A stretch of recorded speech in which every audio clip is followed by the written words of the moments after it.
Bonjour, je suis Yves de Diffray et vous écoutez Mentor Stratégie, le podcast des entrepreneurs qui veulent apprendre et éviter des erreurs.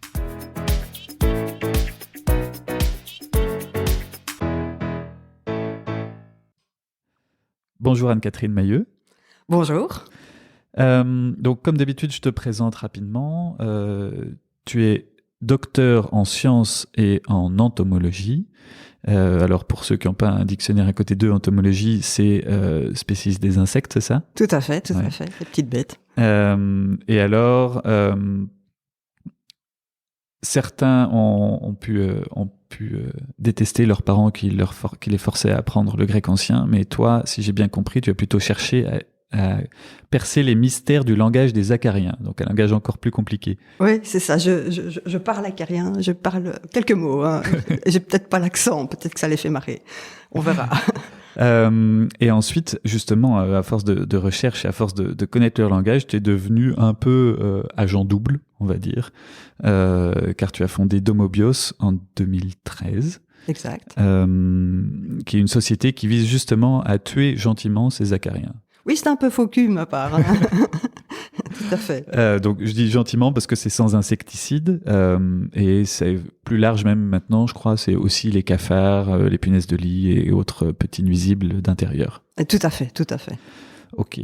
On va revenir sur ce domaine d'activité assez précis, mais peut-être que pour commencer, tu pourrais nous expliquer justement les sujets sur lesquels tu faisais tes recherches un peu plus précisément, comment ça fonctionne la recherche, parce que c'est un sujet, enfin à titre personnel, je sais pas trop comment ça fonctionne, donc ça m'intéresse de connaître, de comprendre, et puis aussi voir, puisqu'on parle le langage, quelle a été un peu ta pierre de Rosette à toi pour décrypter la façon dont par exemple les acariens communiquent. Vaste question. D'accord. Alors, le monde de la recherche d'abord. On a tous des parcours qui nous ont amenés à être chercheurs qui sont un peu différents, qui sont des parcours de vie. Il y en a qui sont fanas de leur sujet de recherche depuis qu'ils sont tout petits et qui continuent dans cette direction-là. Moi, c'était pas tout à fait le cas. Moi, j'aimais bien la nature et la biologie me plaisait, mais pour être tout à fait honnête, je n'avais pas l'intention de devenir chercheuse en commençant mon master en biologie. Je voulais au départ être logisticienne pour Médecins sans frontières. J'avais envie d'aventure, de voyage, j'avais envie d'être utile, j'avais envie de grands espaces. Voilà, de grands espaces et de bouger tout en rencontrant des gens, leur étant utile, c'était mon idée. Je me suis dit, tiens, en secondaire, j'étais bonne en biologie. Je vais tenter le coup. Ça me permettra d'avoir un diplôme qui pourrait être utile pour ce travail. Et c'est durant mon mémoire que j'ai commencé à découvrir le monde de la recherche. J'ai étudié les fourmis. J'avais plein de sujets qui m'intéressaient. Honnêtement, j'aurais pu faire plein d'autres choses que les fourmis, mais j'ai travaillé à l'époque pour payer mes études et le laboratoire de fourmis était le plus près du restaurant où je travaillais. C'était très pragmatique comme choix, je le reconnais. Mais je me suis passionnée pour ce sujet, c'était très gai. Et puis après, je me suis dit, tiens, après tout, pourquoi pas une thèse, c'est gai, j'ai envie de continuer. C'était déjà de la traduction de langage de fourmis. Mon sujet de mémoire était comment une fourmi, qui revient avec un peu de nourriture, va dire aux collègues du nid ce que c'est comme nourriture, à quelle distance, est-ce que c'est bon, est-ce qu'il y a un volume suffisant. Enfin, il y a plein de choses que les fourmis peuvent se transmettre et qui sont assez extraordinaires. Oui, c'est bien rodé leur mécanique. Ah oui, elles ont eu quelques millions d'années d'évolution pour le faire. Donc voilà, donc c'était ce sujet, ce langage sur les fourmis qui me plaisait. Et donc j'ai fait ma thèse sur ce sujet. Et puis après cette thèse, j'ai eu la chance de faire des postdocs dans différents laboratoires. C'est un parcours assez classique pour un chercheur, c'est de faire des postdocs après sa thèse. Le dernier postdoc est un postdoc plus appliqué, où j'étudiais le comportement des acariens dans nos matelas. On a tous des acariens dans le matelas. Attention, ça fait peur. Et ils sont quand même quelques bonnes centaines de milliers dans tous les matelas. Ils sont pas très gênants, mais en fait, avant que je commence à les étudier, il y avait beaucoup d'informations qui nous manquaient. des informations tout à fait basiques. On ne savait pas comment un jeune acarien, une petite larve, une petite nymphe, qu'est-ce qu'elle mange? Je sais pas.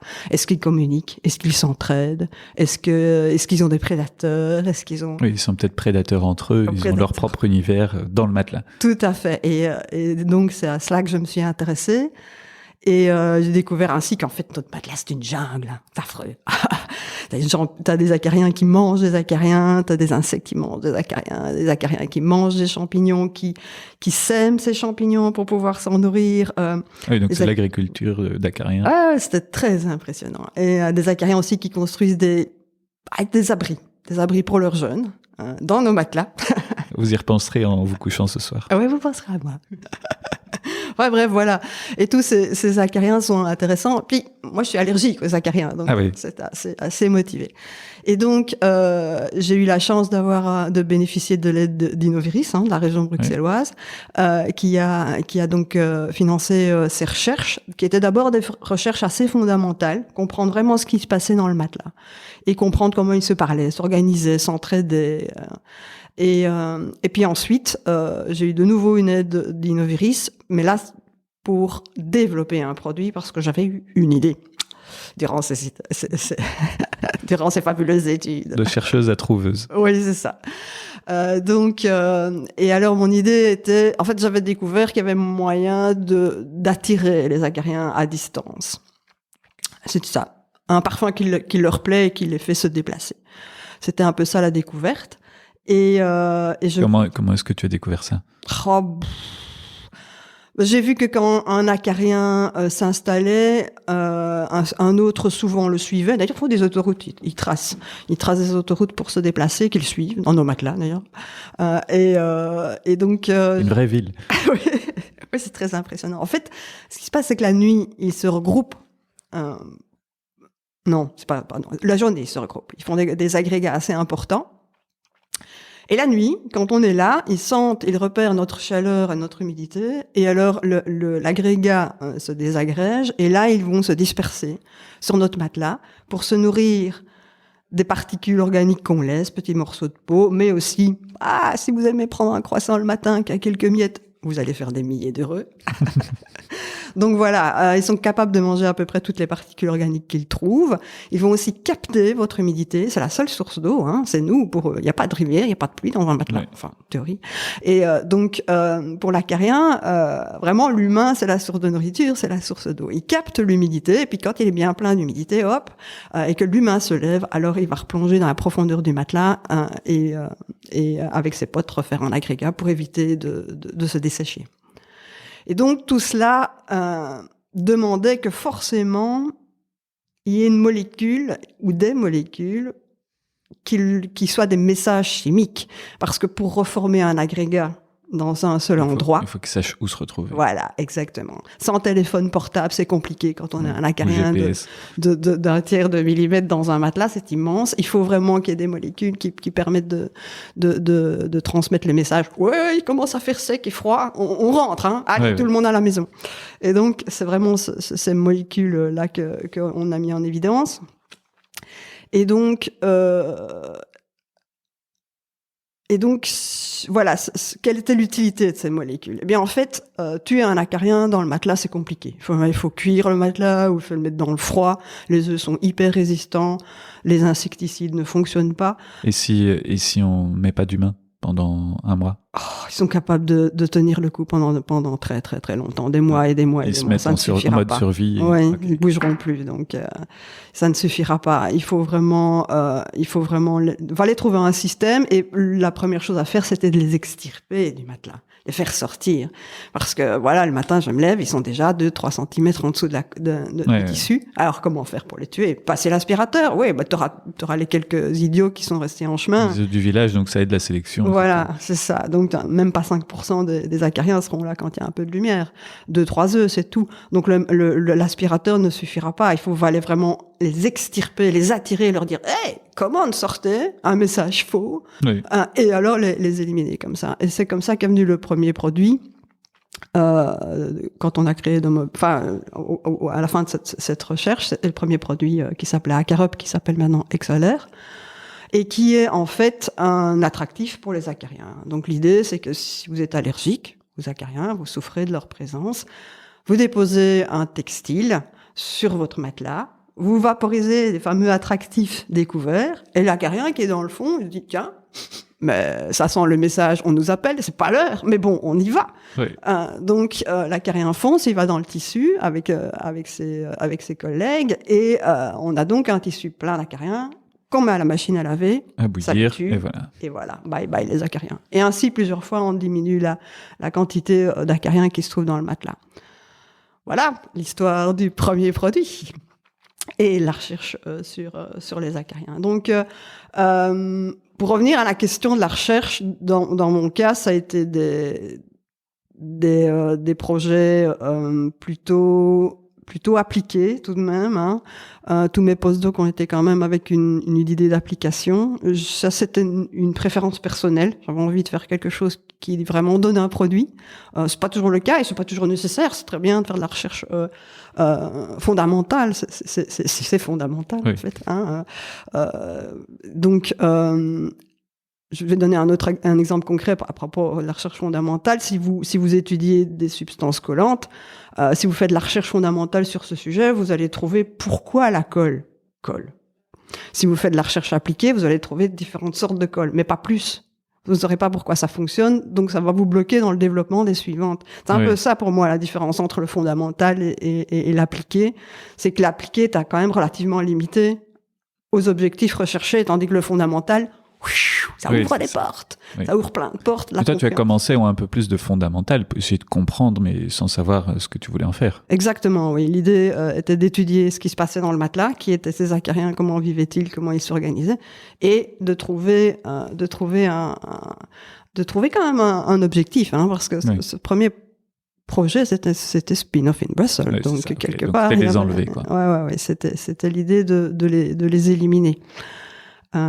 Et donc, voilà, durant ces années de recherche sur les acariens, j'ai suivi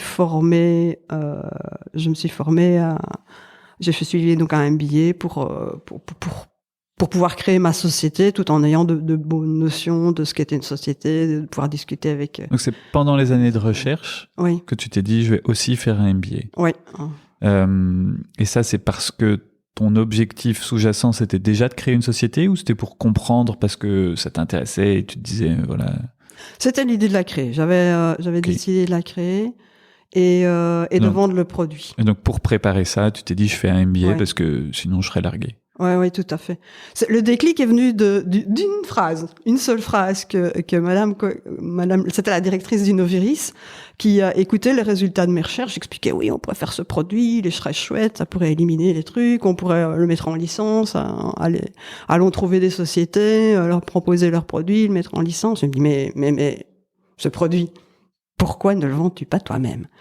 Et je suis restée, mais vraiment scotchée. Pourquoi le vendre moi-même? Moi, chercheuse, vendre? Mais jamais. Et puis, après tout, pourquoi pas? Si on essayait, qu'est-ce qu'on risque? Et c'est cette petite phrase qui a vraiment été le basculement. Et si tu les vendais toi-même? Je me disais, en plus, si elle me dit ça, c'est qu'elle croit que je suis capable de le faire. Sinon, elle ne le dirait pas. Et si elle le croit, c'est que c'est probablement possible. C'est possible, exactement. C'est comique. Hein. C'est des basculements comme ça sur une seule phrase. Et donc, c'est à partir de là que j'ai suivi les MBA, etc. Et en plus, j'avais la chance dans ce programme Innoviris. Je leur fais de la pub, mais ils le méritent. Merci Innoviris. Ouais. Après, je parlerai de la région Wallonne aussi, parce qu'ils sont très bien aussi.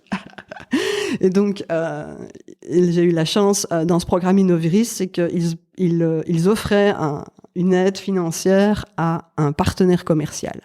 Parce que moi, je venais avec mon background R&D, et donc à ce moment-là, j'ai cherché un partenaire commercial. Et je me suis associée avec Pierre Buffet, qui était le partenaire commercial au début de Mobius. On travaillait à deux, quoi.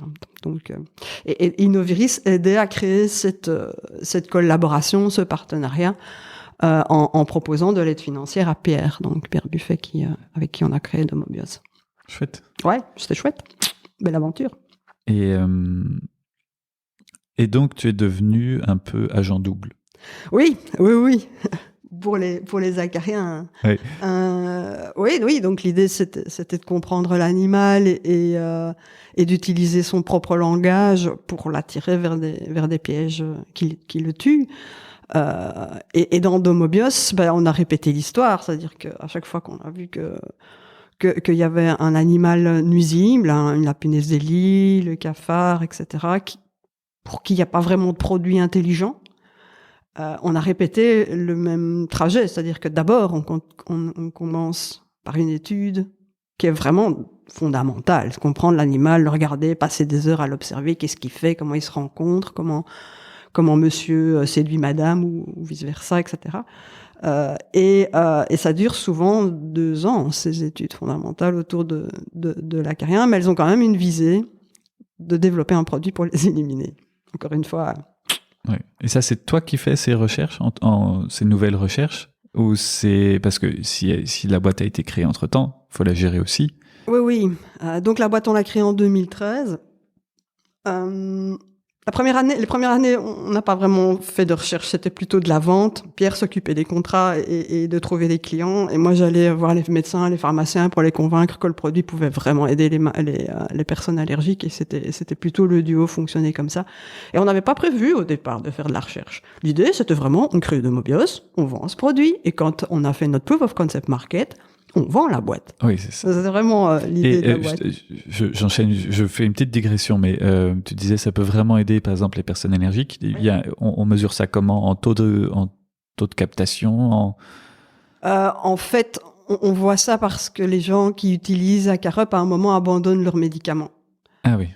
Donc ils sont le système immunitaire, quand ils sont dans leur lit, est soumis à ces agressions, de la part des allergènes produits par les acariens, et ce qui est fatigant. Parce qu'on n'est pas allergique aux acariens, on est allergique aux productions d'acariens. Exactement, on est allergique aux déchets des acariens.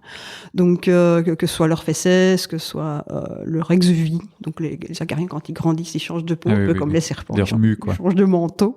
Et on est allergique à ce qu'on appelle ce déchet, c'est l'exuvie, la vieille peau de l'acarien. Et on est allergique aussi aux déchets, aux fesses, aux excréments de l'acarien.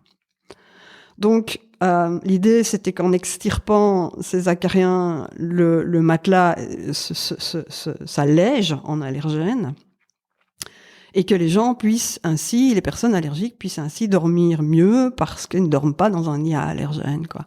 Et donc, ils se réveillent le matin plus reposés, système immunitaire calmé et moins besoin de prendre des antihistaminiques. Il y en a même qui ont arrêté. Moi, j'ai reçu des chouettes petites lettres de gens ou d'enfants qui appliquaient le produit à Acarup et qui disaient « Ah, j'ai arrêté mes médicaments !»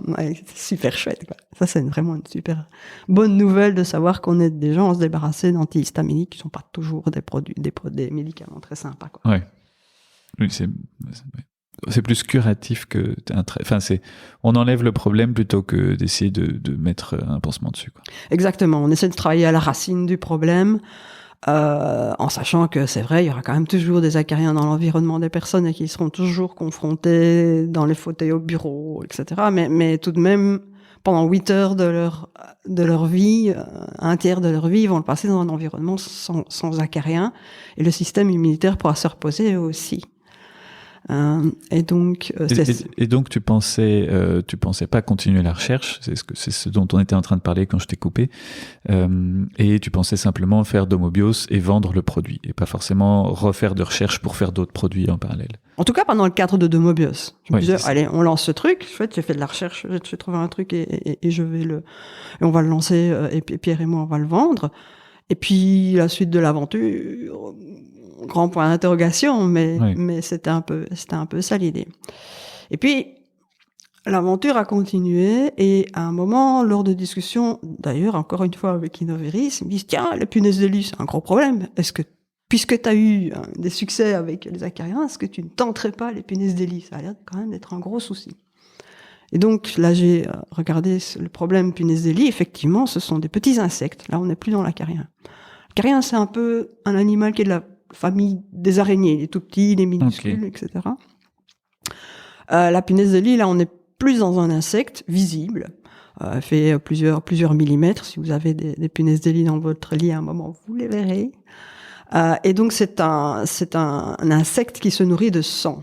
Alors que l'acarien, lui, il mange vos vieilles peaux. Bon, oui, c'est plutôt un nettoyeur. Oui, c'est ça. Il est là. Et malheureusement, on est allergique à ces substances. Mais par contre, la punaise, elle, c'est vraiment une buveuse de sang. Et donc, elle pique. Elle pique souvent à des endroits relativement visibles, dans le cou, le long du visage, sur les bras, etc. Elle n'est pas discrète. Hein. Donc, on a des piqûres bien visibles qui guérissent lentement, plus lentement que les moustiques. Les piqûres de moustiques, je veux dire. Et voilà, et ces animaux donc se nourrissent de sang, et c'est absolument obligatoire. Tous les stades et tous les sexes de la punaise de lit se nourrissent de sang. Ils ont besoin de ça pour grandir, pour changer de stade. Ils ont besoin de repas sanguins toute leur vie. Ils sont des sales bêtes. Hein. Ils sont capables de se cacher dans des minuscules fissures. D'ailleurs, en fait, ils adorent se cacher dans les fissures, crevasses, etc. À tous les endroits où vous pouvez passer votre carte Mr. Cash. Ouais. Ça, c'est l'endroit idéal pour une punaise. Très fin, donc très difficile à éliminer. Oui. Et donc, ces insectes, Inoviris m'en parle, je lis, je m'informe, je revois ce qu'il y a comme produit. Il me dit, effectivement, peut-être moyen de lancer quelque chose. Donc là, on recommence, on réintègre la recherche dans Domobios, et encore une fois financé par Inoviris. Et là, on loue un labo, on engage une chercheuse, puis après sont venues d'autres chercheuses, et je retrouve avec plaisir mon travail de chercheuse. Et puis là, on a une idée qui après coup n'était peut-être pas si bonne que ça, c'est qu'on se dit tiens, gardons Domobios comme une sorte de poule aux œufs d'or où on fait des produits, la punaise de lit, l'autre ce sera autre chose, etc. Et alors où on fait des filiales et on vend les filiales les unes après les autres. Et les filiales font quoi? Le commerce. Ah oui, c'est ça. Il y en a une qui possède la propriété intellectuelle, ouais. Le produit, ouais. Et l'autre qui est la déclinaison commerciale. Exactement. Et qui est le seul à avoir l'exclusivité sur la marque. Exactement. Donc ça, c'était un scénario, on s'est dit, ouais, pas mal, ça pourrait être sympa. Donc on commence évidemment par créer la société Acarup pour vendre le produit anti-acarien, sous filiale de Domobios. Ouais. Et là,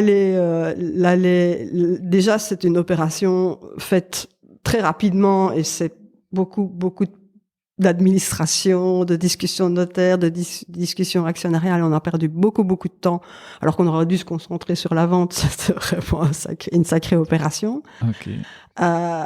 Et à un moment, on a vu que c'était pas une très très très bonne idée. Pourquoi? Parce que la recherche, elle continuait à fonctionner. On travaille avec des subsides. Acarup, en tant que filiale, nous payait des royalties sur les ventes. C'était pas suffisant que par vraiment faire tourner la société de recherche. C'est un premier obstacle pour Domobios en tant que société de recherche. Ça, c'était un problème. Et deuxièmement, Acarup avait du succès en Belgique, mais on n'avait pas assez de fonds de roulement pour vraiment décoller à l'international. Il fallait augmenter ce fonds de roulement. Donc, il y avait deux sociétés qui n'avaient pas assez. Exactement. Et donc, là, la suite de l'histoire, c'est qu'on a créé... Quelle histoire. On a créé une troisième société parce qu'il fallait refaire une augmentation de capital dans Acarup. C'était compliqué de faire une augmentation de capital juste dans une filiale, faisable mais compliqué. Donc on crée une troisième société qui s'appelle Alera Invest et Acarup part dans la troisième société Alera Invest. Ainsi, les deux sociétés sont séparées. Une a son produit, l'autre continue la recherche et développement. Ouais, avec les mêmes actionnaires. Avec les mêmes actionnaires, oui. Il y en a eu beaucoup de nouveaux dans des investisseurs dans plutôt. Oui, c'est plutôt des investisseurs nouveaux dans Alera Invest qui donc mettent beaucoup d'argent dans ce produit et aident enfin ce produit à décoller à l'international, ce qui est le cas maintenant. Hein. Ils se vendent partout en Europe et maintenant ils sont en train de travailler pour mettre le produit sur le marché américain. Donc ça, c'est très chouette, c'est une belle aventure pour mon produit, quoi. Je suis assez fier. Donc voilà, ça c'est l'histoire de Dakarup qui continue avec son propre actionnariat et de Mobios continue. Et on se dit, tiens, après tout, l'accord de licence, le système d'accord de licence avec versement de royalties, c'est pas mal. Ça nous permet de garder ce qui est notre ADN, c'est-à-dire la recherche et le développement.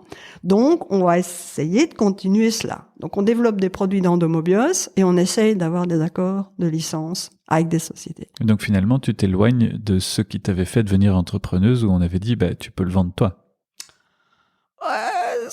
Je ne vends plus à Carup. Oui, enfin, j'aidais encore beaucoup à la vente au départ. Hein. À Carup, il y a eu beaucoup de changements dans le management, mais il y a eu des managers qui ont eu besoin d'un coup de main de la part de la scientifique régulièrement pour vendre le produit. Et donc, je ne vendais plus celui-là, mais il y avait les suivants. Oui, c'est ça. Les suivants à vendre. Donc, on avait développé des produits des prototypes pour la punaise des lits, des prototypes, puis après, qui sont pour les cafards, et puis un autre produit pour les acariens qui vivent dans les paniers des chiens. Ah oui. Ah oui. Ah oui. Parce que figure-toi que dans le panier des chiens, il y a aussi des acariens, mais pas les mêmes que dans les matelas. Et donc, c'est pas les mêmes... Pas le même écosystème. Non, c'est pas tout à fait le même écosystème. Ce sont des acariens qui sont beaucoup plus mobiles, qui ont un autre comportement. Et donc, il fallait refaire des études, retrouver un attractif, retrouver un parfum qui leur plaît. Donc, l'idée, c'est aussi, avec le même principe d'élimination, déposer un tissu sur le panier du chien, vaporiser un attractif. Les acariens qui vivent dans le panier du chien sortent pour aller dans le tissu et on le met à la machine à laver, on le tue. Donc le principe, le mode d'emploi est assez similaire. Par contre, le parfum est différent. C'est un parfum adapté aux acariens des chiens, vivant dans les paniers des chiens, ou dans les sofas, ou parfois aussi dans le lit du maître, parce qu'il y a beaucoup de gens qui dorment avec leurs chiens. Ouais. Donc voilà, produit VT, ça, produit à destination marché VT. Donc voilà, il y a toutes sortes de produits qui se développent chez Mobios. À un moment, on avait 4 chercheuses, en plus de moi, qui travaillaient sur ces différents produits. Et on engage des consultants pour m'aider à la vente à l'international et décrocher des contrats avec les accords de licence. Et ça marche pas. Ça décolle pas. On a beaucoup d'intérêt. Les sociétés qu'on va voir nous disent, ouais, chouette produit, bravo, protégé, efficace. On est vraiment convaincus. Et me dit, chouette, vous le produisez, vous le vendez? Ah, non. Produire et vendre, ça c'est quand même un produit innovant, c'est quand même beaucoup de risques. Donc, pendant 2 ans, 3 ans, on s'est heurté tout le temps à des sociétés qui disent, mais allez plutôt voir celui-là, lui, il produit, il vend. Ouais, non, moi j'aime bien, mais votre produit, il est super chouette, bravo, efficace. On est convaincus par votre produit, mais on ne veut pas le produire et le vendre. C'est innovant. Ce sont des produits qui demandent un certain apprentissage, puisque ils sont nouveaux, ils sont innovants. Il faut expliquer leur mode de fonctionnement. Oui. Expliquer, ça prend du temps. C'est du temps, c'est de l'apprentissage. Et ça, c'est compliqué. C'est plus facile de remplacer un insecticide par un autre, parce qu'en gros, c'est pchit dans les deux.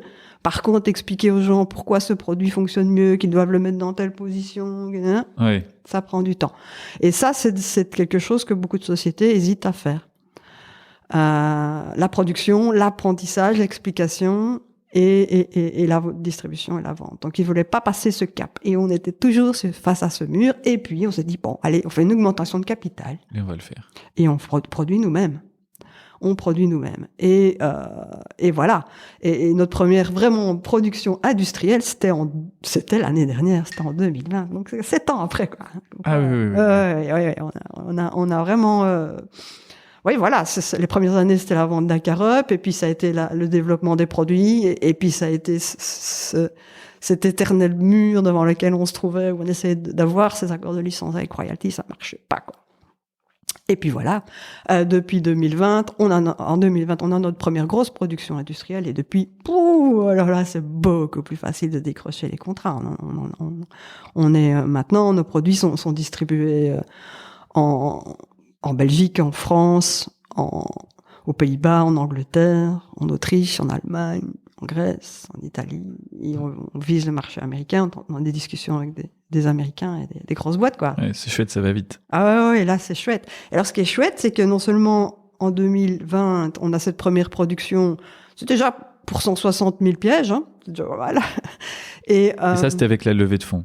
Ouais, c'est tout ça, que c'est la levée de fonds qui nous a permis de lancer, déjà de continuer les activités de l'entreprise et aussi de lancer ces productions. Et en 2021, et alors en plus, oui, en 2020, ça nous a permis aussi de créer des partenariats sympathiques avec nos partenaires commerciaux et solides, parce qu'en 2021, ils nous ont dit, tiens, en fait, votre produit machin, chose, truc nous intéresse, on en refait. Et hop, c'est reparti. Donc, avec les mêmes partenaires, ils reprennent les produits suivants. Oui, c'est ça. Ça, c'est vraiment génial. Oui, et du coup, ça fait toute une gamme qui commence à faire une suite dans les rayons. Exactement, oui. Et donc, on a des bons partenaires. La société Brunel qui vend sous la marque Capot en France. La société Armosa qui est implantée en Belgique et en France, qui est une très, très chouette boîte. Et donc, concrètement, tu dis sous la marque. Donc, c'est-à-dire que tu produis en marque blanche et eux mettent leur marque dessus, ou c'est marque Domobios ou autre? Ça dépend des partenariats. À partir du moment où les commandes sont importantes, alors on leur fait à leur marque et voilà, on gère les stocks. Mais s'ils sont des plus petites commandes, alors c'est sous la marque Domobios qu'on vend encore. On essaye aussi de garder avec tous nos partenaires le nom Domobios sur les packaging pour signaler quand même que c'est notre invention. Donc, concrètement, qu'on soit en Belgique ou en France par exemple, où est-ce qu'on peut les trouver? Dans les Bricorama, Castorama, etc. Tous ces produits maintenant sont distribués en Belgique et en France. Et sur Internet aussi, hein, évidemment, comme tout le monde. Ichigo, on commence à le vendre sur Internet depuis peu. Sur votre site directement? Ouais, sur le site. Ichigo, c'est le produit pour les acariens des chiens. Ah oui. Donc voilà, on commence à... Donc nouveau monde aussi, parce que ça veut dire de la vente en direct via le site. Oui. C'est un challenge intéressant, mais je ne m'attends pas à des grosses retombées financières, quoi, parce que c'est beaucoup de travail par envoi.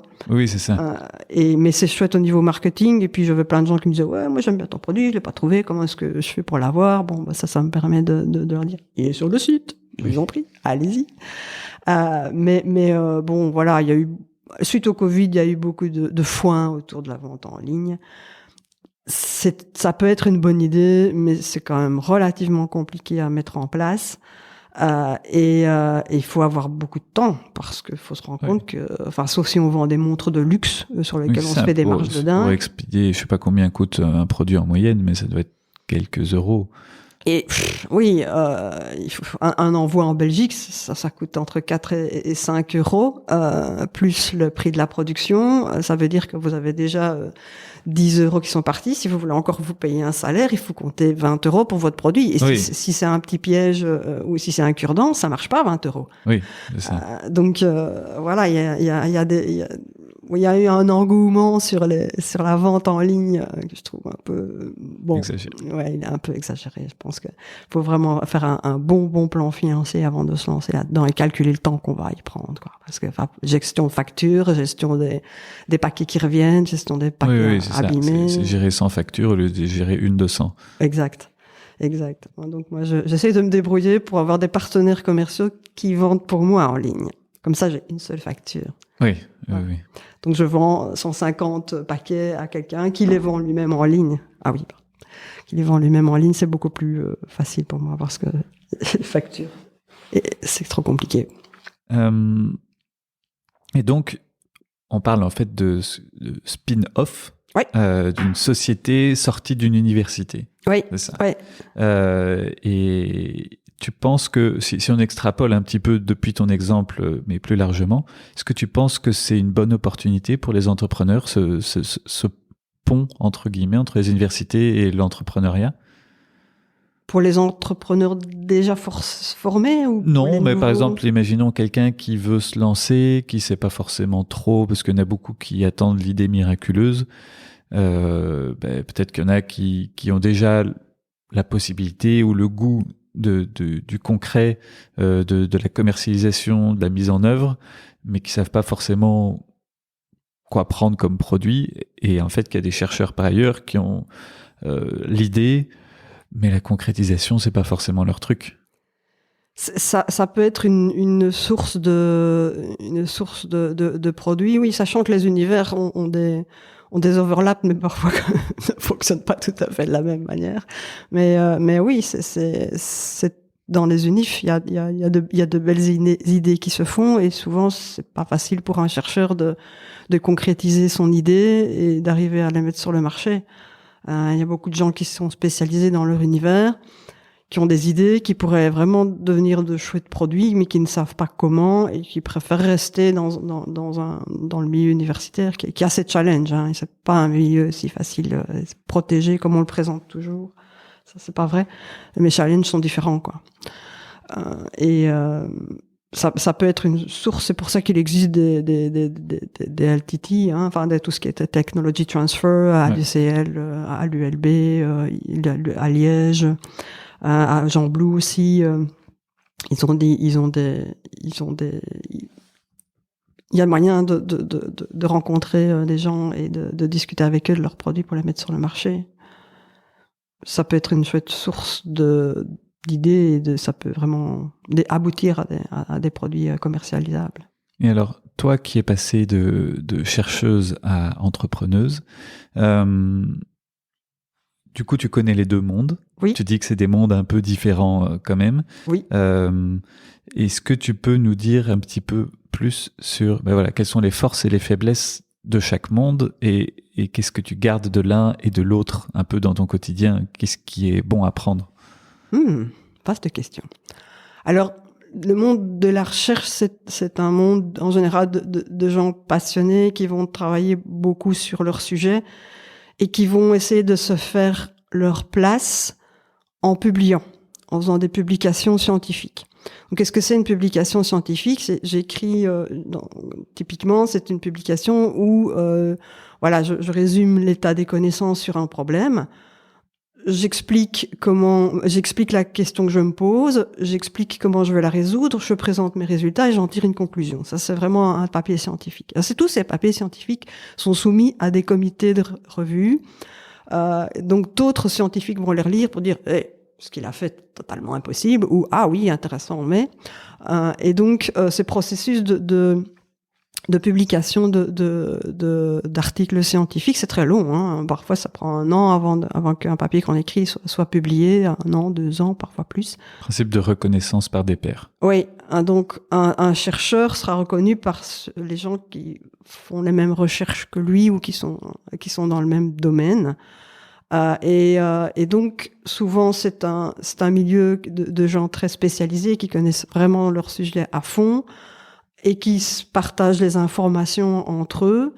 Et c'est pas facile, hein, parce que la recherche, faut aussi la financer. On demande de plus en plus aux chercheurs de chercher ce propre financement, de le trouver, etc. Donc c'est un milieu qui devient aussi compétitif. Dans le sens où si vous êtes un chercheur hors pair, vous allez publier dans des revues qui sont hors pair. Les revues hors pair sont des revues genre Nature, Science, etc. sont des revues qui sont connues par beaucoup de gens, qui sont lues par beaucoup de gens. Si vous êtes par contre un chercheur qui travaille sur un sujet beaucoup plus pointu, beaucoup plus spécialisé, qui n'est peut-être pas très très sexy, ça ne passera jamais dans Science.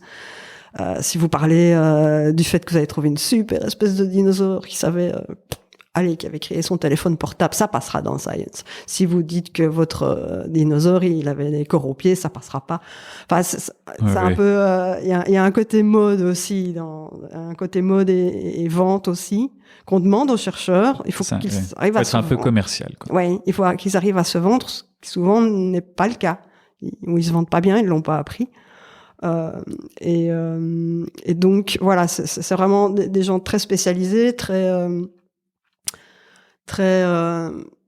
honnêtes par obligation aussi, parce qu'ils savent bien que leurs publications vont être lues. Ouais, très objectifs et ils sont obligés d'être objectifs parce que leurs publications vont être lues par des pairs, donc ils peuvent pas dire n'importe quoi.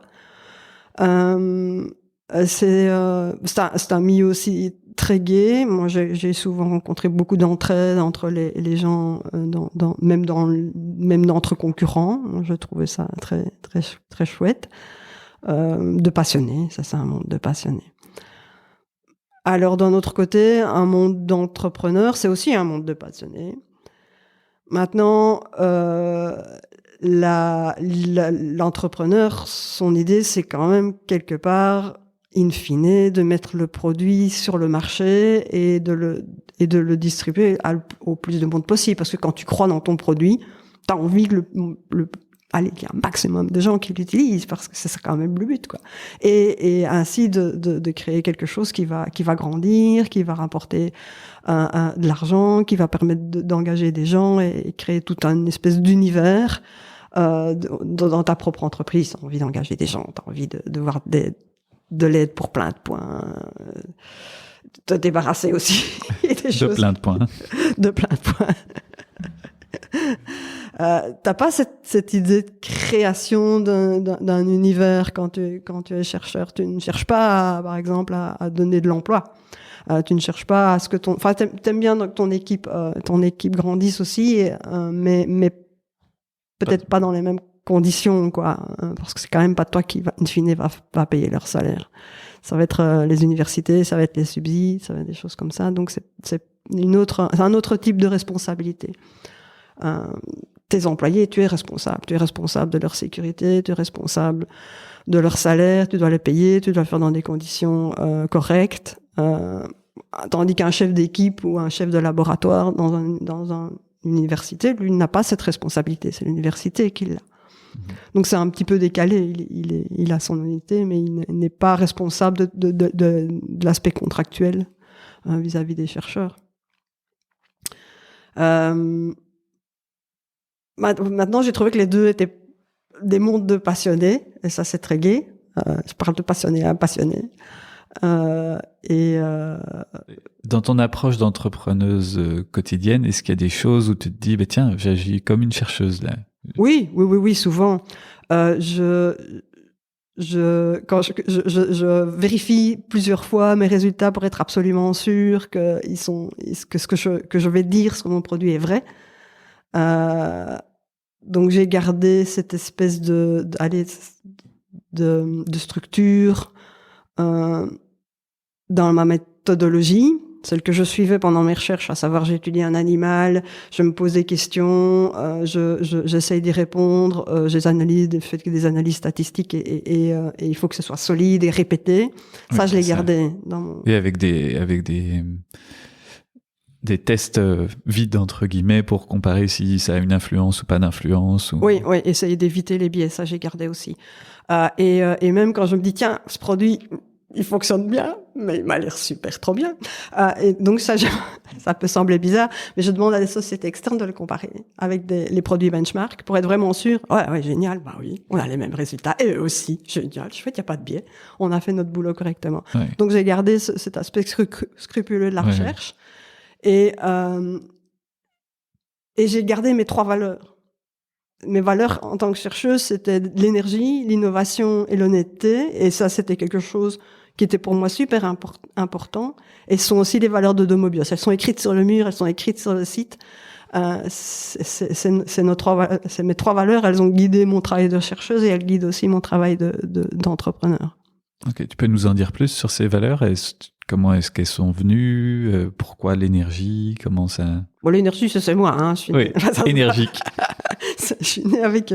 J'ai la chance d'être relativement peu fatiguée, de travailler 60 heures, 70 heures sans trop de problèmes. J'ai toujours eu plusieurs métiers à la fois.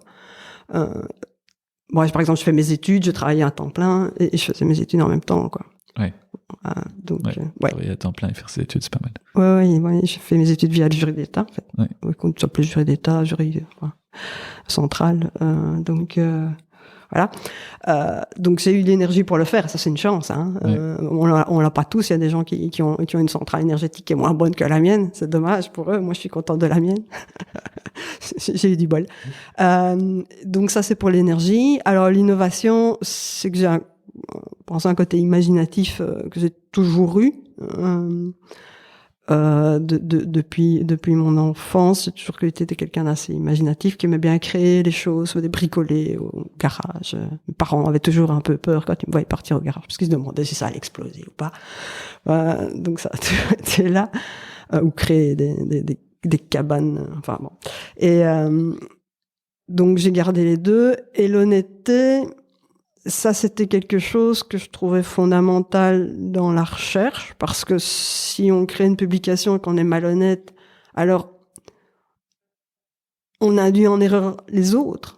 Même si, imaginons que ça passe, la suite de la chaîne, la chaîne est faussée. Je veux dire, donc, on a une publication, les gens se basent, la critique, elle passe. Si ce qui est vrai est vraiment correspond à la réalité, c'est quelque part une brique dans le mur de la recherche. Les autres vont s'en servir pour continuer la recherche. Parce que la recherche, en plus, c'est toujours une question auquel on répond et qui en pose 5. Hein. Oui. Jamais fini. Jamais fini. Et donc, les 5 autres questions vont peut-être intéresser d'autres chercheurs. Ils vont peut-être Mais il faut commencer. que la réponse soit fiable. Il faut que la réponse soit fiable. Donc, il faut que la brique de base soit bonne. Sinon, ça va pas. Et on a eu parfois des discussions avec des collègues qui me disaient, bon, enfin, tu vois bien, tes stats, ils sont bons. Ils disent, ouais, je veux continuer, je suis pas encore tout à fait content, tu pourrais avoir de meilleurs résultats, mais pour être vraiment sûr. Ça, c'est resté. Et l'honnêteté aussi, dans le boulot d'entrepreneur, je trouve que c'est vital de donner les bonnes réponses à mes partenaires commerciaux. Ils me disent, tiens, enfin, je viens avec les avantages, évidemment, comme tout le monde, je montre les avantages. Ils me disent, et dans ces conditions-là, est-ce que ça va marcher? Faut être honnête, non. Ça va pas marcher. Il faut que vous les utilisiez bien dans ces conditions et pas autrement. Sinon juste vaporiser sur le lit et espérer que ça marche. Ouais, faire comme ça. Ouais, il faut vraiment suivre un mode d'emploi bien précis et ne pas vendre du vent. Et là, je trouve que parfois c'est plus compliqué. Parfois, j'aimerais avoir un discours plus sexy parce que ça ressemble trop vite à un discours technique. Oui. Voilà, je donne les avantages et puis à un moment, ils vont me poser des questions et je vais donner les inconvénients. Je vais les donner comme je les présente. Et parfois, j'ai eu des business développeurs qui me disent, mais pourquoi t'as dit ça? Enfin, ils vont jamais signer avec ça. Mais je dis, mais c'est vrai. Oui. C'est juste vrai. Je ne veux pas que ces gens utilisent mal mon produit. Sinon, ça va pas marcher. On aura perdu toute crédibilité. Oui, et puis c'est tellement technique, finalement, de réussir à les piéger avec leur propre langage que faut bien le faire. Oui, il y a de la recherche dans tous nos produits, il y a de l'innovation, et c'est une manière différente d'attraper les insectes. Et donc, il faut l'expliquer et il faut être honnête sur les qualités et les inconvénients du produit aux gens à qui on le vend. Ça me paraît vraiment la base, quoi. Que jamais on puisse me dire, tu m'as jamais dit que dans ces conditions, ça marche pas. Mais si, je l'ai toujours dit. Voilà, au moins, comme ça, on crée des partenariats sur le long terme, hein. C'est ça qui est intéressant aussi. Et ces partenariats, tu disais que ça passait notamment par des licences. Ça veut dire que tu as protégé tes produits, tes idées. Il y a des brevets, des marques, Tous les produits sont protégés. Oui, tous. Ça, oui. Et protégés comment? On a plusieurs techniques, hein. Durant les recherches, de temps en temps, on est obligé à amener nos découvertes, à discuter nos découvertes avec des personnes extérieures de la société. Et donc, ce qu'on fait, c'est qu'on se protège en les mettant en ligne. Il y a des sites comme ça où tu peux écrire tes résultats, les envoyer, les protéger. C'est un peu comme si tu les envoyais chez le notaire. Oui, c'est ça. Oui. Et donc, ça, c'est déjà un moyen de protection tant que t'as pas de brevet, tant que tu n'es pas sûr d'aboutir à quelque chose d'intéressant. Il y a des noms de ces sites comme ça, si jamais il y en a qui... Ah, my God. Non, je les connais pas par cœur. Je peux te les envoyer. Ouais, je mettrai dans le commentaire. Ouais, il y en a un par pays, hein. Donc, ça veut dire que tu te protèges pour la Belgique et juste pour la Belgique ou pour la France, juste pour la France. C'est pas une protection internationale. Mais c'est tout de même une protection qui permet de dire, voilà, l'idée vient de moi à telle date. Oui, à telle date et elle vient certaine. de là. Ça, c'est déjà une première protection qui est importante quand on n'est pas encore sûr d'arriver à un produit brevetable. Ensuite, il y a la partie brevetable. Là, évidemment, il faut checker tous les brevets existants et faire quelque chose qui correspond aux critères d'un brevet. Donc, il faut que ce soit innovant, il faut que ça ait jamais été fait, il faut que ce soit pas quelque chose que quelqu'un de l'art pourrait deviner. Donc, c'est un peu ça les conditions pour un brevet. Il faut vraiment quelque chose de nouveau. Et c'est tout un travail intéressant.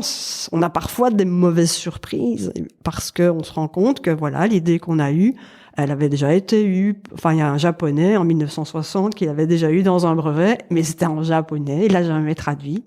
Compliqué, hein. Et c'est au moment de l'écriture du brevet, quand on travaille avec des spécialistes de l'IP, on a travaillé avec des cabinets différents. Maintenant, on travaille avec le cabinet Calista. Et donc, voilà, sont des spécialistes de l'IP qui vont vous dire, dites là, il y a un problème. C'est que ton idée, quelqu'un l'a eu avant toi, c'était au Japon, et tu le savais pas, parce que tu ne parles pas japonais. Ciel.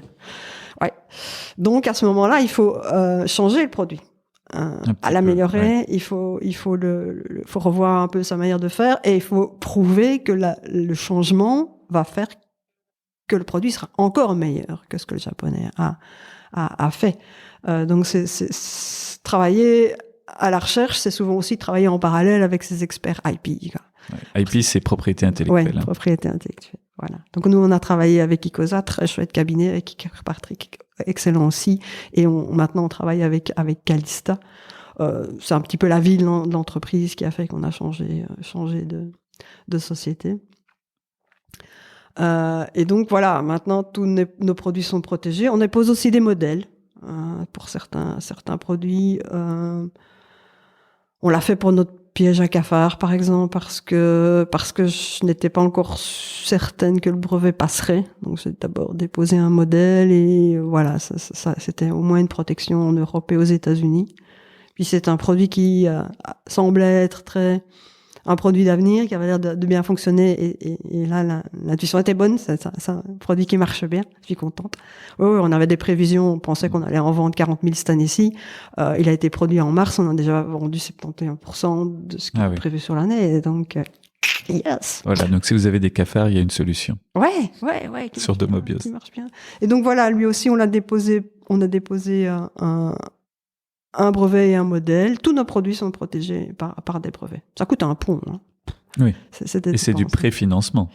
C'est du préfinancement. Là, on a la chance que la société est implantée. Ça fait un peu partie de l'historique de Domobios aussi. Maintenant, la société, son siège d'exploitation principal est en région Wallonne, donc on a de la région Wallonne. Alors pourquoi avoir un peu s'être étendu sur les deux régions ? C'est une raison historique. Comme je te l'ai dit, on a eu besoin de financement à un moment pour lancer les productions et assurer l'avenir de la société. Et on a eu la chance d'avoir d'un très chouette actionnaire qui est Luxembourg Développement et qui aide beaucoup, qui est devenu l'actionnaire principal de Domobios. À la condition évidemment qu'on s'installe dans la région luxembourgeoise. Oui, région luxembourgeoise en Belgique. En Belgique, exactement. Donc, pas la principauté. Pas la principauté. On n'est pas en train de planquer nos taxes. Je ne fais pas d'évasion fiscale. Donc voilà. Donc on a installé notre siège d'exploitation en région luxembourgeoise, à Marchand-Famenne, dans le superbe centre Novalis, qui est une très chouette région. Et maintenant, ce déménagement du siège d'exploitation principal fait que la région Wallonne nous aide pour nos brevets. On a des aides de la région Wallonne grâce à ce déménagement.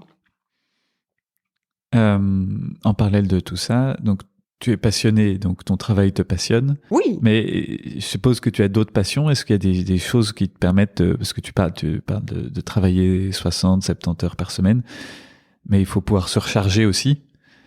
Comment est-ce que tu fais cette balance, cet équilibre? Et puis, est-ce qu'il y a d'autres choses qui te plaisent particulièrement ou... Oui, je suis quelqu'un de très sportif. Je fais au moins 1 heure d'exercice physique, soit de natation, soit de vélo, soit de course à pied. Je change parfois aussi de sport. Je fais longtemps du volley, j'en fais plus. Au moins 1 heure par jour. Ah oui. Donc ça, c'est mon défouloir et c'est ce qui permet, quand j'ai un problème, je dis oh là là, j'arrive pas à en sortir, cette conversation tourne mal, on est dans un conflit. Mon vélo, vite. Et au bout d'1 heure de vélo, je me dis ah ouais, ça serait pas dû partir comme ça dans cette conversation. Il y a moyen de récupérer la négociation en repartant sur ce fil-là. Vélo ou jogging ou natation. Donc c'est un moyen de te retrouver avec toi aussi. De reprendre de la distance par rapport à une société, une situation difficile.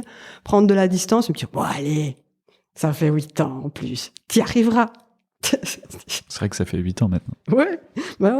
Donc ça fait 8 ans qu'elle est là. C'est vrai que parfois on manque de cash, ou parfois on n'est pas avec les meilleures personnes, ou parfois on n'a pas engagé quelqu'un qu'il fallait, etc. Mais ça va se gérer, ça va se résoudre. Et puis si ça se résout pas, c'est qu'il y avait pas de solution, parce que t'as vraiment tout essayé. Oui. Voilà. C'est un peu ce que je me dis de temps en temps quand je tombe dans une situation qui me semble être un cul-de-sac. C'est qu'en fait, il n'y a pas vraiment de cul-de-sac. J'ai toujours trouvé des solutions, j'en trouverai toujours. Et puis, si à un moment, vraiment, ça ne marche pas, une grosse catastrophe dans Domobios, je ne vois pas très bien comment, hein, mais ça pourrait encore arriver. Toutes les sociétés, il n'y en a jamais aucune qui est à l'abri d'un crash. Hein. Oui. Quand on voit les grosses boîtes, elles se crachent, les petites se crachent, les moyens se crachent. Une des faiblesses de Domobios, par exemple, c'est le fait que je fasse tout. Ouais. Je gère la recherche, je cherche la compta, les relations avec les banques, les relations avec les actionnaires. Je suis administrateur délégué. Je m'occupe des publications sur les réseaux sociaux. Je fais absolument tout. Ça veut dire que si j'ai un accident en vélo, que je tombe dans le coma dans 6 mois, Domobios, c'est un des problèmes, quoi. Ouais. Ça, c'est une faiblesse de l'entreprise, clairement. C'est souvent une faiblesse des entreprises en structuration. Ouais. Alors, l'idée ce n'est pas que je reste toute seule, hein. Oui, voilà. C'est l'histoire de Domobios qui a fait tout cela. Par exemple, je te l'ai dit, on avait une unité de 4 chercheuses, mais quand on a installé le siège social en région luxembourgeoise, ça leur plaisait pas trop de partir, de quitter Bruxelles pour aller s'installer à Marchand-Famenne.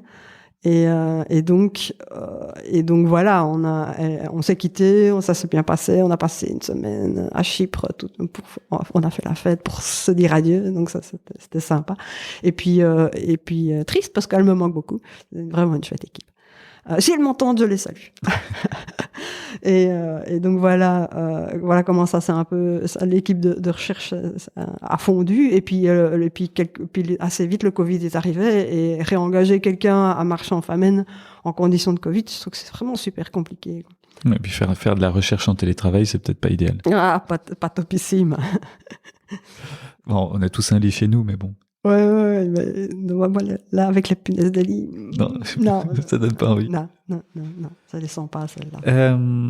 Et dans ce cadre-là, tu as fait des erreurs, je suppose, tout au long de ta carrière. Est-ce qu'il y en a certaines dont tu pourrais parler, où tu te dis, ça, en fait, si je l'avais su, j'aurais pas fait comme ça? Dans l'histoire de Domobios, oui, plein. Dans la première était probablement cette scission de Domobios et Acarup, la société mère, R&D et la filiale. Avec le recul, c'était pas une très bonne idée. Et encore plus séparer les produits. On aurait dû garder tous les produits dans la même unité, ça aurait été quand même vachement plus simple. Travailler, on aurait peut-être dû comprendre plus tôt que la production devait la faire nous-mêmes. On aurait dû se dire au bout de X rendez-vous avec ces grosses sociétés, ça ne marche pas. Qu'est-ce qui ne va pas? Oui, c'est pas parce que j'ai juste pas trouvé le bon. Voilà, et c'est ça ce qu'on s'est dit, c'est que voilà, on n'a pas encore trouvé. On avait affaire à des grosses sociétés intéressantes. On se disait, oui, si c'est avec celle-là, ce sera le jackpot. On a vraiment eu des beaux contacts et on les garde, hein, avec d'autres sociétés comme Bayer, Rentokil, Procter & Gamble, Henkel, enfin, des grands. On se disait, allez, si on les voit, s'ils passent du temps à étudier notre dossier. Quand ils disent oui, c'est bon, quoi. On a un partenaire à long terme et à chaque fois qu'on fera des nouveaux produits, ce sera pour eux. On travaillera avec eux. D'ailleurs, c'est une stratégie que beaucoup d'entreprises assez grandes suivent, hein, maintenant. C'est de s'associer avec des petites unités de recherche qui sont plus rapides, qui bougent plus vite, qui sont plus adaptables. C'est de l'innovation externe. Oui, on le voit bien avec les virus, hein. Les vaccins, c'est toutes des grosses boîtes qui ont pris des recherches de petites boîtes. Ouais. Et donc c'est ce qu'on voulait faire et c'est ce qu'on disait qui était une bonne solution, mais ça n'a pas fonctionné. On a perdu beaucoup trop de temps sur cette idée. Donc erreur, c'était peut-être de ne pas prendre à temps du recul sur la façon de fonctionner et de ne peut-être pas poser les bonnes questions à nos grands partenaires. Pourquoi est-ce que vous ne signez vraiment pas? On aurait peut-être dû avoir un peu plus de couilles et aller plus loin dans leur discours, aller chercher plus loin pourquoi ils ne signaient pas avec nous. Oui, oser creuser le refus. Le refus. Ouais. Ouais, pour comprendre en fait Oui, ce qui les embêtait. Ils me disaient toujours, ah oui, dans 1 an, 2 ans, revenez-vous. Dans 2 ans. Dans 2 ans, problème, hein. Nous, on aime bien, mais pas tout de suite. C'est toujours ça la réponse. Ok. Et en fait, mon interprétation de tout ça, c'est que ces gars attendaient vraiment qu'on mette le produit au point, qu'on fasse toute la proof of concept market, qu'on montre qu'on est capable un industriel et que ces produits tiennent la route. Oui, et revenir un an ou deux après avec ça, et pas juste au même stade. Voilà, exactement. Donc ils attendent vraiment que voilà, on aille à la machette dans la jungle, qu'on trace le premier chemin pour qu'eux fassent l'autoroute après. Et c'est ce qu'on observe maintenant, c'est qu'ils nous reviennent. Oui, c'est ça. Maintenant que les produits sont Maintenant sur le que la marché, machette la machette est passée, donc c'est peut-être intéressant de revenir maintenant. Et c'est ce qu'on observe. Et je pense que ça va continuer dans ce sens-là. Donc ça, c'était des deux erreurs. Avec le recul aussi, ce que j'aurais dû faire très très tôt, c'est si j'étais jeune entrepreneuse, je reprends le truc, c'était que à chaque discussion importante, que ce soit avec un partenaire commercial, que ce soit avec des actionnaires, où vraiment il y a des choses qui m'impliquent personnellement, c'est me faire aider. C'est-à-dire parce qu'on se vend pas toujours très bien. On peut croire dans ses produits et les vendre super bien, mais vendre soi-même, c'est plus compliqué. Se défendre soi-même, c'est plus compliqué. On a souvent tendance à se sous-estimer. Et se faire aider dans des discussions comme ça, moi, je trouve que c'est vraiment très, très important. Se faire aider par qui, par exemple? Il y a plein de sociétés qui peuvent aider, maintenant, je travaille souvent avec des minors, qui peuvent aider dans plein de cas, et pas seulement des disputes entre actionnaires, c'est beaucoup plus large que ça, et c'est vraiment une société que j'apprécie beaucoup parce qu'ils sont de bons conseils. Et des mineurs, d'ailleurs, a créé je leur fais un peu de pub, mais je les aime bien. Des mineurs a créé une section pour les jeunes entrepreneurs, où ils peuvent aider donc des jeunes entrepreneurs dans des discussions avec leurs actionnaires, ou quand on crée une spin-off, c'est typiquement ce genre de choses où je me dis allez, ça vaut vraiment la peine de payer un consultant pour t'aider à défendre ton dossier et pour te renforcer ta position. Ça, c'est quelque chose que maintenant je fais, mais que je faisais pas, et c'est un peu dommage. C'est une chose à conseiller à un jeune entrepreneur. Se faire aider pour se vendre. Voilà. Et alors, et en plus, ce que j'aurais dû faire aussi, c'est probablement suivre des formations poussées en négociation, parce que ça, c'est pas toujours très très très intelligemment fait de ma part. Surtout quand on dit toutes les faiblesses du produit. Ouais, mais enfin moi c'est honnête, quoi. Oui. Ça dépend du type de partenariat commercial que vous voulez faire. C'est ça. Vous voulez faire une grosse vente one shot, ok. Mais si vous voulez un partenaire à long terme, moi je trouve que c'est important. Construire une belle relation. Oui, là je pense franchement, je pense qu'on m'a souvent dit que j'étais naïve, mais je le pense pas. Je crois que pour une relation long terme, c'est la meilleure stratégie. Bon. Et petite question, mais tu as peut-être déjà en partie répondu en donnant ces conseils, mais si tu croisais la Anne-Catherine jeune, tu t'assois à côté d'elle, tu prends un bon café, qu'est-ce que tu lui dirais? La Anne-Catherine jeune, elle était décidée à faire 150 000 choses utiles et créatives. Elle voulait aller chez MSF. Excepté la vente et le droit. Ça, quand je suis arrivée à l'UNIF, je me suis dit, ah ouais, moi j'aime tout. Mais vraiment tout. Les langues, l'archéologie, tout me plaît, sauf vente droit. Jamais de ma vie, je ferai de la vente ni du droit. Et entrepreneur, il n'y a pas le choix, il faut faire les deux. J'y pense, je me dis, tiens, c'est comique.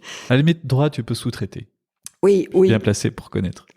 Oui, ça c'est d'ailleurs beaucoup trop pointu pour que je le fasse en Lonesome Cowboy.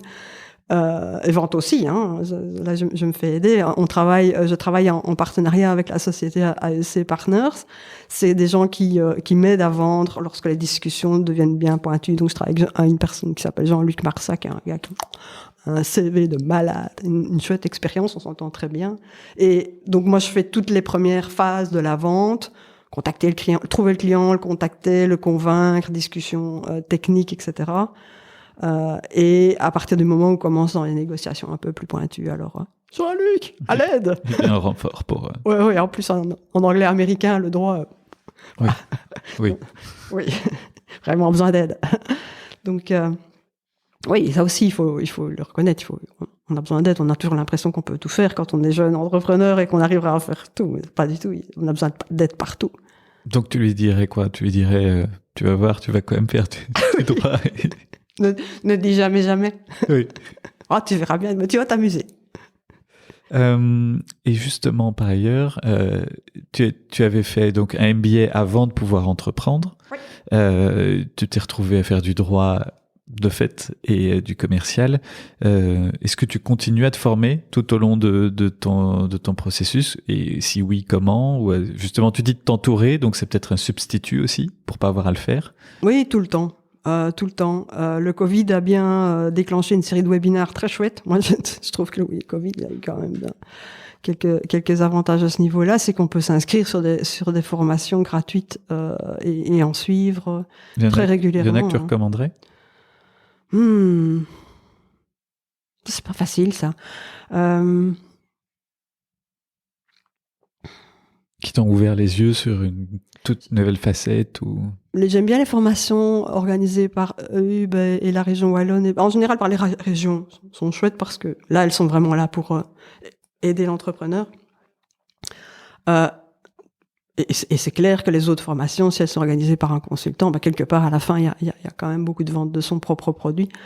Mais les formations organisées par Bruxelles sont très chouettes concernant l'IP, concernant la vente, comment vendre à l'international, quelles sont les précautions à prendre. Il y en a beaucoup, hein. Moi, je crois que j'en suis 2 à 3 par semaine. Ah oui, oui. Oui. De temps en temps, même, je choisis une formation qui me concerne pas et que je vais écouter à moitié et en travaillant, et je me dis, tiens, intéressant comme idée. Il y a des trucs parfois qui donnent des connexions auxquelles on s'attend pas. Quand j'étais chercheuse et que j'étais dans un milieu universitaire, de temps en temps, quand j'avais besoin d'une idée, j'allais dans un auditoire qui n'avait absolument rien à voir avec ma formation. Je me mettais dans le fond, je travaillais à mes trucs, j'écrivais, et un truc, mais rien à voir, hein, genre l'histoire germanique du vase Ming, machin, enfin n'importe quoi. Et curieusement, le fait d'entendre quelqu'un parler de choses qui sont totalement hors de mon contexte créait des ping, des liens dans mes petits neurones, connexions. Oui. Je me dis, mais tiens, ça me donne une idée. Et c'est quelque chose que je continue à faire avec les webinaires, en fait. C'est écouter des sujets qui n'ont rien à voir avec ce que je fais pour dégraisser des neurones. Oui, voilà. Dégripper. Oui. Ouais, dégripper ou faire des nouvelles connexions qui n'étaient pas là. Synapses. Ouais.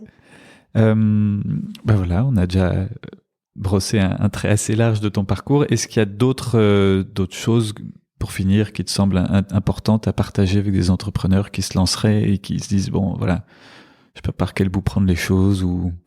Je pense aussi que quelque chose qui est très intéressant, donc j'ai déjà dit, se vendre soi-même et se protéger, comme par exemple avec des sociétés comme Deminor. Ne pas hésiter à se dire qu'à un moment on n'est pas bon dans tout et qu'il faut se faire aider par des consultants.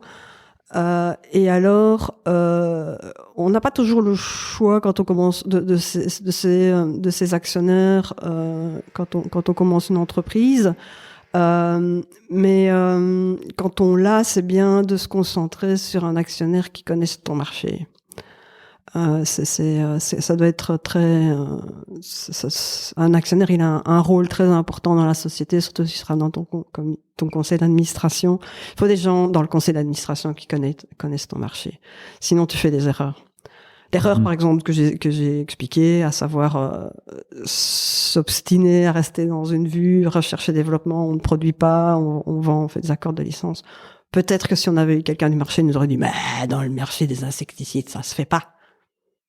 Oui, ou tu aurais pu aller en profiter pour aller voir des patrons autrement, sans vouloir leur vendre le produit, mais en disant, ben voilà, je suis face à cette situation, comment on fait? Ouais, je l'ai fait. J'avais pas eu la réponse. On l'a vraiment découverte en lançant la production, en fait. Ouais, c'est ça. Mais bon. Ouais, en fait, on l'a découvert avec nos clients en disant, oui, en fait, nous, on aime bien votre produit, on va bien, mais vous le produisez vous-même. C'était ça qu'ils voulaient. D'accord. C'est donc. Bon, ça semble stupide à dire maintenant, mais. Voilà. Ouais. C'était l'erreur sur laquelle on a traîné et qui a fait qu'on n'a pas la trésorerie dont je rêve. Pas encore. Pas encore. Ça viendra. Je suis assez optimiste. Eh bien, merci beaucoup. Merci pour ton temps et ton partage. Je t'en prie, merci de m'avoir invité. Merci de l'intérêt pour Domobios. À bientôt. À bientôt, au revoir. Pour soutenir l'initiative et pour continuer à entendre plus d'interviews, s'il vous plaît, partagez ce podcast et mettez-lui 5 étoiles. Cela me permet de continuer à enregistrer et diffuser cette sagesse collective. Merci d'être toujours plus nombreux à vous abonner et à bientôt sur Mentor Stratégie.